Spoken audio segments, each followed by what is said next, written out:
малко момче, дайте ни водар да бъде на четвърт коледарски.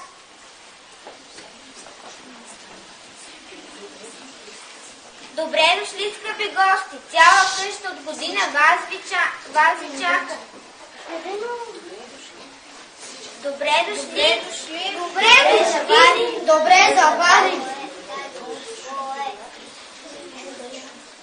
Колко шума по гората, толкова здраве в тази къща. Колко зърно по полето, толкова сито в тази къща. Добре дошли, скъпи гости! Цяла къща от година вас ви чака, за да чуем благословни весели песни. Живейте година, род да крепят, род да славят. Имаме си хубава мама Станка. Хайде да й попеете, да ни е жива и здрава и да се задени.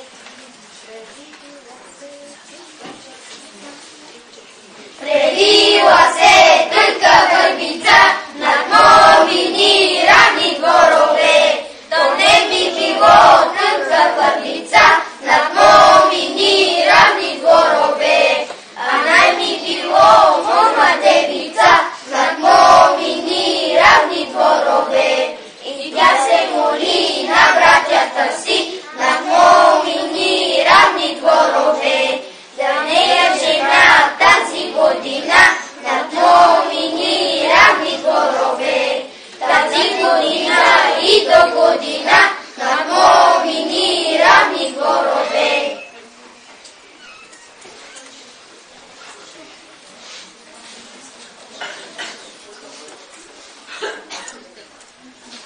То скръвай, свят пресвят,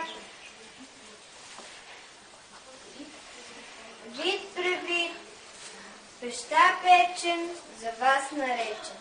От сърце ви го дарим за вас и да ви насити и пресити. И ми обещам един гилек.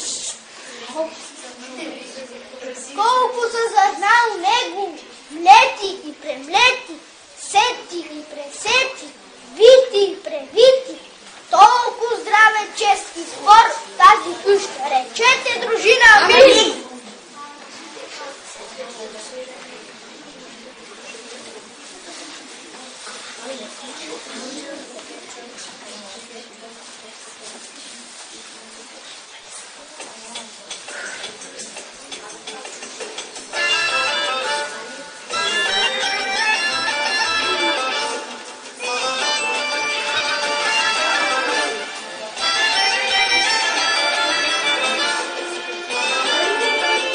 Повляла е ваква овца, коладе, седай нощи, коладе,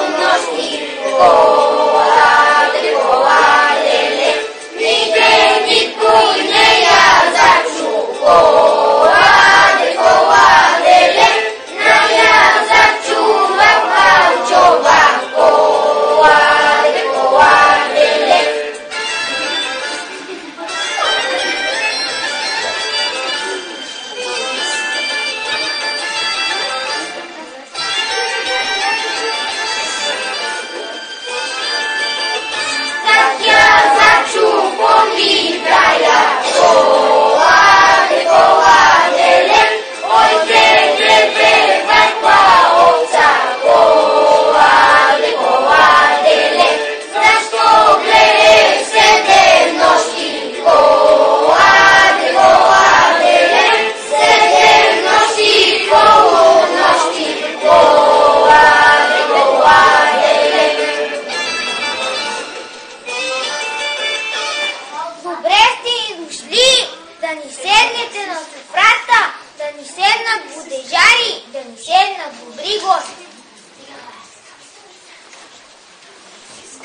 сега благословете и най-малкото дете от къщата. Да си червена като шипка. Да звучиш като челица. Да си сладко като медец. Да си плодовита като просоца. Да повелеш като каделя. Да пребудеш като вълкан. Чете дружина, амин! Амин! Да го зарадва година с добри синове, добри дъщери. Речете дружина. Да